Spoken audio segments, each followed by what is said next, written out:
Alright, stay on my tail. We're not out of this yet. Heads up. Spotted a swarm of depth charges headed your way. Stay clear of them. No way around them. We need to take out those charges. Bridge coming down! Get out of the way! Hang on. Something's messing with my connection. We have a serious problem. Your O2 levels are dropping rapidly. You gotta swim faster. Grab it!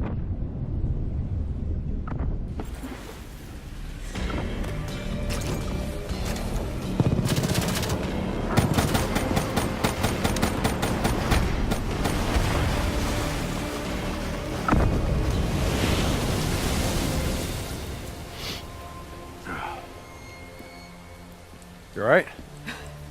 I'll be fine. Kane. Kane! It's not good. Diaz released the locations of every CIA safe house in the world, including this one. Overwatch drone confirms. The Immortals are already on their way here. We can't stop them. You need to get out of Singapore. Hang in there, Kane! We're coming for you!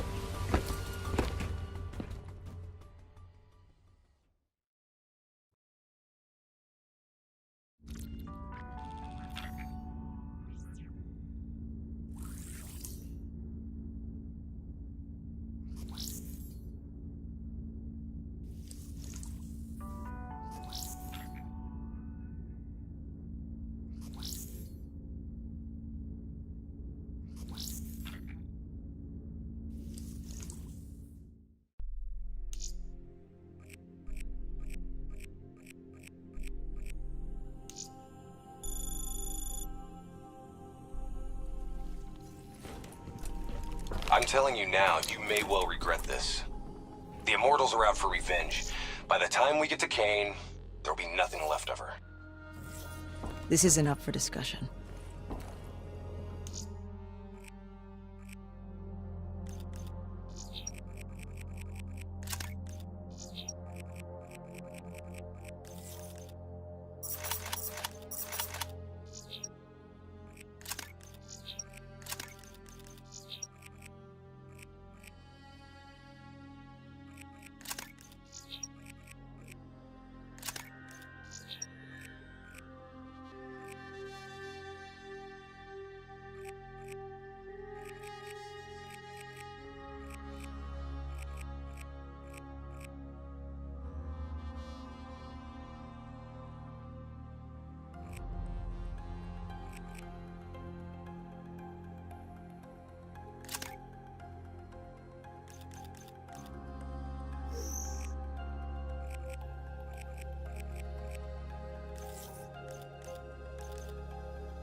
You know they want us to come for her. They want us to see the consequences of our actions. It's not our actions, Hendricks. Whatever they do is on them.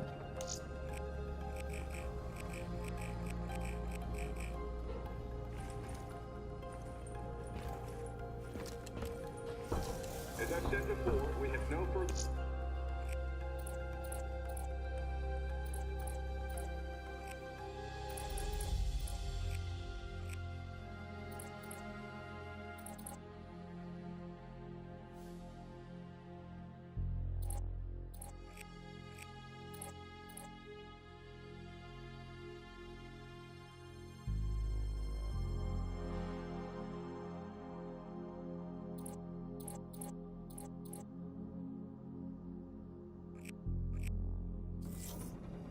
It's hard to imagine how classified documents managed to be released on such a large scale, given the countless encryption and security measures that must surely have been in place.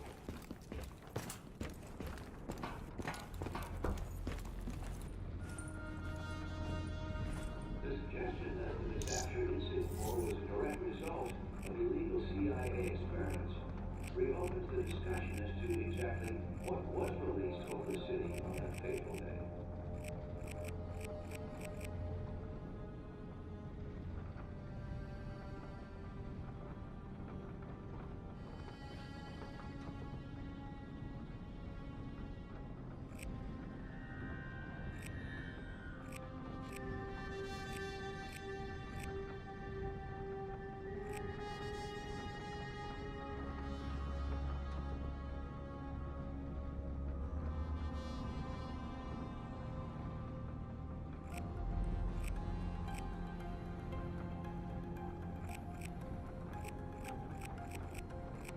Unsurprisingly, I'm getting negative power readings off that canister, which means I can't connect to the inventory system to determine what that thing is holding.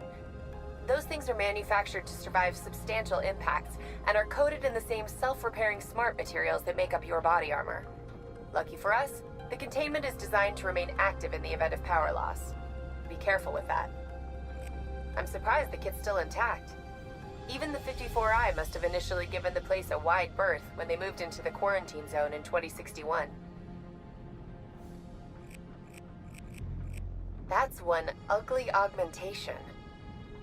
Looks like it was externally powered, while the wiring we saw in the lab would suggest that it lacked any of the high-bandwidth near-field communication systems that you guys use to interface with external systems. The surgery to install it must have been pretty invasive. The recovery time would have been significant, and it wouldn't function outside the laboratory. It also doesn't have any of the biocompatibility coatings that yours do. They must have either been suppressing the test subject's immune systems or just not expecting them to survive long enough for rejection to be an issue. Who would have consented to test one of these? That robotic hand isn't that different from your cybernetic replacement. They even share a number of internal subsystems. Even the control signals used to drive it are the same, issued directly from the robot's central processor, or by your DNI implant in response to your neural impulses. My scans show that that thing is still live. You're not going to keep that near your bunk, are you? Yes, of course you are. The date of manufacture stamped on those is 1915. That would suggest that rather than being standard issue, these may well have been a pair that saw action in the World War of 1914 to 1918 and had been given to a son when he joined the army in the late 30s or early 40s.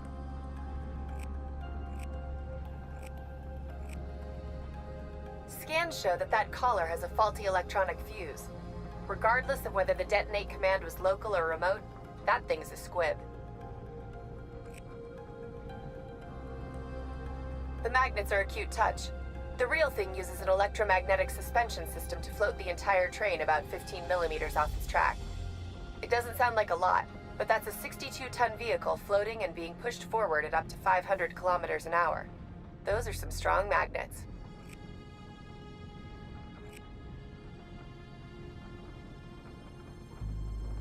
Whoa. Okay. So that's a bottle of brandy that was bottled in 1824. The original would be 240 years old. Now, I know that the designers of that simulation were likely just trying to sell that Zurich is an affluent town, but finding that on a train has to be artistic license. The real thing would likely cost more than you or I earn in a year. Nice to see how the other half lives, huh?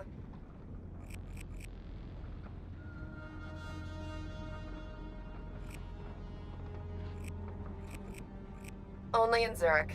It's not like those things are that expensive to produce, but the town likes to wear its tech credentials on its sleeve.